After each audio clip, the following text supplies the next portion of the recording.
You see this guy just spinning a phone on the top of his finger.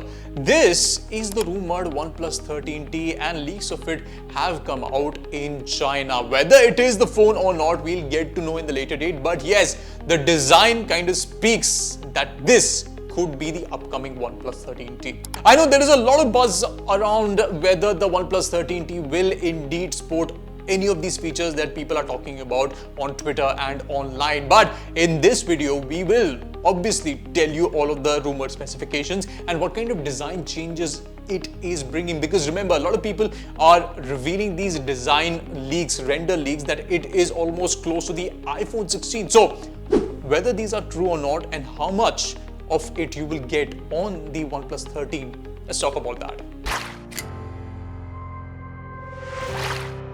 Yes, first let's talk about the design, the most obvious. The circular camera module on the 13 might not come to the 13T, and rumors say that it will be a rectangular camera module with a vertical placement. So yes, the Hasselblad branding might not be there, might be there because remember, the OnePlus 13T is kind of catering to the mid-range, and people, if they add that Hasselblad branding, the price just jumps up. You never know, OnePlus might be generous enough to give you Hasselblad technology on the camera, and this could completely change the photography game. Rumors also have it that the alert slider could be done away with on the 13T, and it could add an action button this time.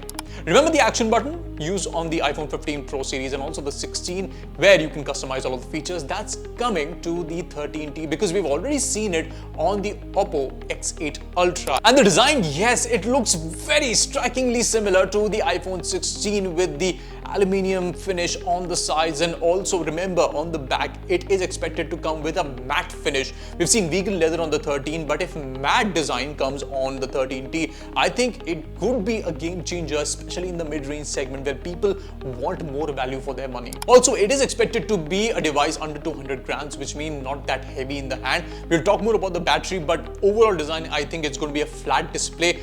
Resolution wise, again, could be a 1.5K display, 120 Hz, which means great for gaming and content consumption. And there's been this one little quirk that people have. Gamers like flatter displays. Unlike the 13, which has a curved display, I think the 13T could change that. Processing power, important one. Snapdragon 8 Elite chipset is the big talking point here for the 13T, because remember, this is the highest tier chipset that you can get in the Android ecosystem. And if it really comes to the 13T, it could sell like hotcakes because you're getting flagship level performance in the mid-range. And also, remember, 13 had RAM options up to 24 GB. You might not get that kind of RAM options, but you can expect 16 GB of RAM on this one. I think if you're looking for a performer which can also game and work as your daily driver, the 13T could be the perfect device for you. Some of the changes inside, we might get a vapor chamber cooling system for the gamers. Keeps things cool because remember, the 13 has it,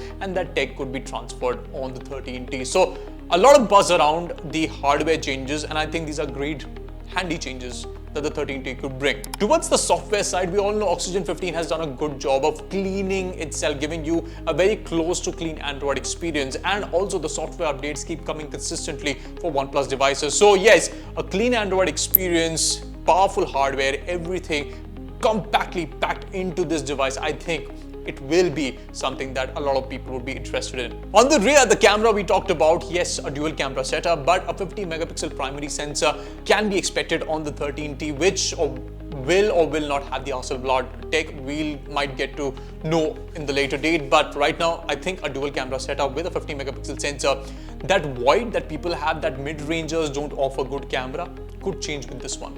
Rest on the battery side, it's expected that a 6000 mAh battery will be packed into this device. Could be more than 6000 as well, but you look at how the battery dynamics are changing. Now smartphone companies are launching batteries with more than 7000 mAh, and with silicon carbon coming in, the weight also doesn't increase. So OnePlus is giving 6000 mAh, which means that 2 days at least are easily sorted out, and to bundle with this one, you're getting 100-watt fast charging, which means your device goes from 0 to 100 in a matter of minutes, an hour max. So I think this is a game changer for people who are wanting to have a great battery experience on their devices. There is no mention of IP rating. Yes, the 13 did offer IP69 rating, and minimum I think IP68 should be added to the 13T, but nothing right now around this one. The pricing could be a game changer or maker, because 40 to 60 is a competitive segment in India, and if OnePlus successfully